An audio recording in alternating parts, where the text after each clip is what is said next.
আজকের এই ভিডিওটা অতি গুরুত্বপূর্ণ। দেখা মাত্র প্রত্যেকটা বাংলাদেশী নাগরিক এটা ভিডিওটা শেয়ার করে দিবেন, কারণ আমি যে তথ্যগুলো দিচ্ছি। কাল দুপুরেই একটি খবর হঠাৎ করে আমাদের চমকে দিয়েছে। এই খবর কোনো ছোট খবর নয়, এর জিওপলিটিক্যাল অ্যাসপেক্ট মারাত্মক। এবং যদি গভীরে গিয়ে এই খবরকে বিশ্লেষণ করেন তাহলে বুঝবেন মোহাম্মদ ইউনূসের ষড়যন্ত্রকে কার্যত পাল্টা দিল ভারত।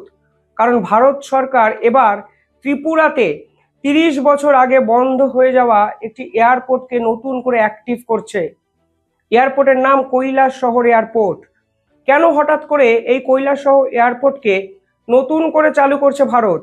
এখানেই আছে আসল রহস্য। কিছুদিন আগে বাংলাদেশ থেকে একটি খবর এসেছিল, যে খবরের একাধিক ভিডিও আমি করেছি, এবং ভারত বুঝতে পারছিল মোহাম্মদ ইউনূস সরকার কোথাও না কোথাও গিয়ে ভারতকে অশান্ত করার পরিকল্পনা এবং প্ল্যানিং করছে। কিছুদিন আগে সর্বদলীয় বৈঠকে মোহাম্মদ ইউনূস কি বলেছিলেন মনে আছে? তিনি বলেছিলেন বাংলাদেশ নাকি যুদ্ধের মুখোমুখি দাঁড়িয়ে। কেন যুদ্ধ? কারণ বাংলাদেশকে ভারতবর্ষ বিভিন্ন কারণে অধিকার করে যুদ্ধের সামনে ঠেলে দিতে চাইছে, এবং বাংলাদেশের বর্তমান অবস্থার জন্য ভারতের আধিপত্যবাদ দায়ী। প্রপার কোনো যুক্তি মোহাম্মদ ইউনূস দেখাতে পারেননি। তখনই বোঝা গেছিল মোহাম্মদ ইউনূস ভয়ঙ্কর কিছু পরিকল্পনা করছেন। প্রথম থেকেই যে পরিকল্পনা মোহাম্মদ ইউনূস করেছিলেন, আজকের দিনে দাঁড়িয়ে তিনি সর্বক্ষেত্রে ব্যর্থ। আর ব্যর্থ বলেই তিনি যুদ্ধ জিগির তুলে আবেগটাকে কাজে লাগিয়ে ফের কিছুদিন ক্ষমতায় টিকে থাকতে চাইছেন। এ মোহাম্মদ ইউনূসের পরিকল্পনা স্পষ্ট ছিল। তিনি কি করেছেন? তিনি চীনকে শিলিগুড়ি করিডোরের কাছে ইনভাইট করেছেন। লালমনিরহাট এয়ারবেসকে নতুন করে গড়ে তোলার চেষ্টা করছে মোহাম্মদ ইউনূস।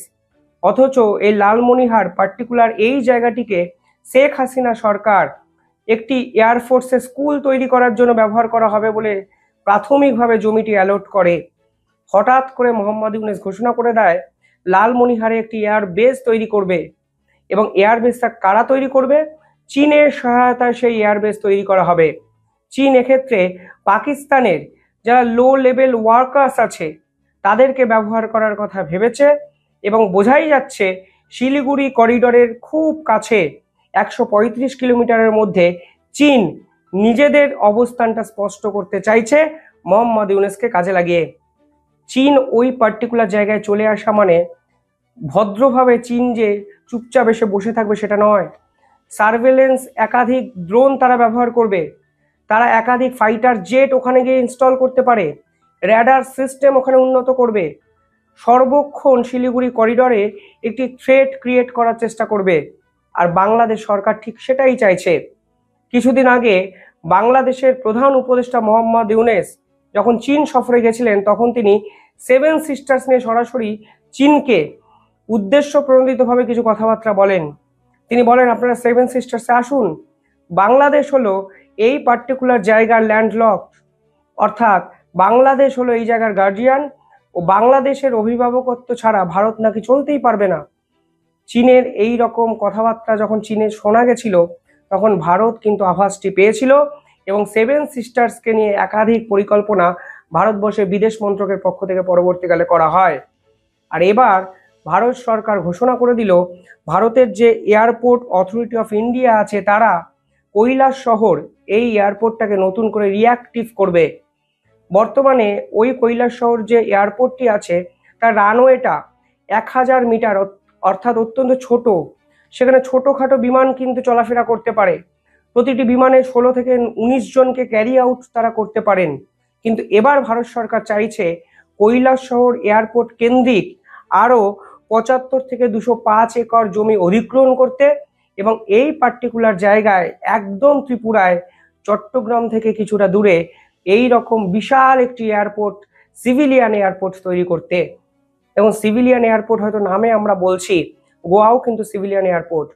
ভারতবর্ষের এমন এয়ারপোর্ট আছে যেই এয়ারপোর্টগুলো এয়ারফোর্স এবং সিভিলিয়ানস দুপক্ষই ব্যবহার করে।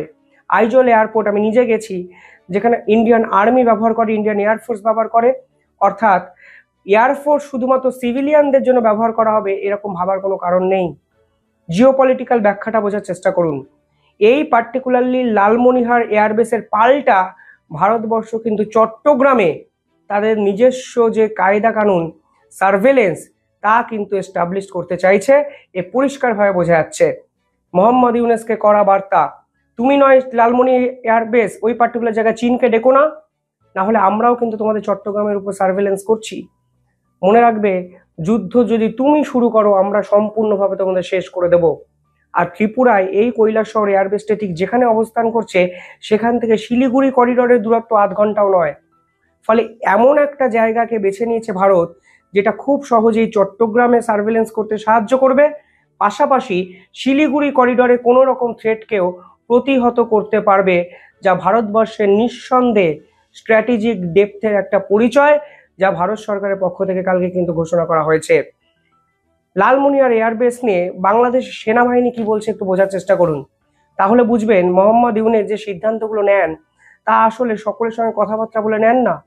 তার মধ্যে একটা প্রতিহিংসাপরায়ণ রাজনীতি করতে হবে এই মানসিকতা কাজ করে, এবং প্রতিহিংসাপরায়ণ রাজনীতি করতে গিয়ে তিনি চীন সফরে এমন কিছু কথাবার্তা গিয়ে বলেছেন যার সরাসরি পাল্টা দিতে হয়েছিল ভারতবর্ষের বিদেশ মন্ত্রীকে। কালকে বাংলাদেশের সেনা কি বলেছে? সেনা বলেছে লালমনিরহাট এয়ারবেস নিয়ে তাদের কাছে নির্দিষ্ট কোনো তথ্যই নেই। তারা বলেছেন হতে পারে মানুষের ইন্টারেস্ট একটা এয়ারবেস এখানে বা এয়ারপোর্ট তৈরি হবে, কিন্তু পরিষ্কারভাবে বলা হয়েছে চাইনিজ ইনভলভমেন্ট বাংলাদেশের সেনাবাহিনী মানবে না। তৃতীয় পয়েন্টে বলা হয়েছে no foreign entity will be allowed to operate in a way that harms our security. সেনাপ্রধানের পক্ষ থেকে জানিয়ে দেওয়া হলো বাংলাদেশের লালমনিরহাট এয়ারবেসে যদি চীন আসে তা সেনাবাহিনী মানবে না। কোনো বিদেশি শক্তির ইন্টারফেয়ারেন্স যা বাংলাদেশের সিকিউরিটিকে ক্ষতিগ্রস্ত করে সেই রকম কোনো পদক্ষেপ বাংলাদেশের সেনাবাহিনী অ্যালাউ করবে না। তাহলে প্রশ্নটা হলো, সেনাবাহিনীর সঙ্গে কথা না বলে কি এই ধরনের প্রজেক্টের ঘোষণা বাংলাদেশ সরকারের পক্ষ থেকে করা হলো? একাধিক জায়গায় রিপোর্টে প্রকাশিত হয়েছে চীনের একাধিক ব্যক্তি এসে ওই পার্টিকুলার জায়গাটা রেকি করে গেছেন, মাপঝোপ করে গেছেন, তারা পরিকল্পনা সাজাতে শুরু করেছেন কিভাবে কাজকর্ম শুরু করবেন, সেই পরিকল্পনাটা তারা করতে শুরু করে দিয়েছেন অলরেডি। আর কালকে বাংলাদেশের সেনাবাহিনীর পক্ষ থেকে অফিসিয়াল বিবৃতি এসছে কোনো চীনা ইনভেস্টমেন্ট, চীনা লোকজন ওই পার্টিকুলার বাংলাদেশের সিকিউরড অঞ্চলে ইন্টারফেয়ার করবে তা সেনাবাহিনী হতে দেবে না।